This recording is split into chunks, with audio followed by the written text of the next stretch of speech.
Bibiyaan ko na lang ang akong pagkamanananggot. Kay ang akong customer, daghan ang nagbagulo.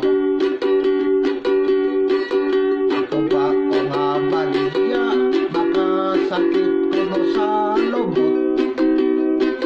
Maglait silang tiyan, magsige o pangotot. Ako ba ko nga baligya, laming inon buntag hapon. Sa to ang katamis, upload, dili aslong. Kung na may nagreklamo, ilig human nila o inom. Kaya di madalag pugong silang tanan kalibangon.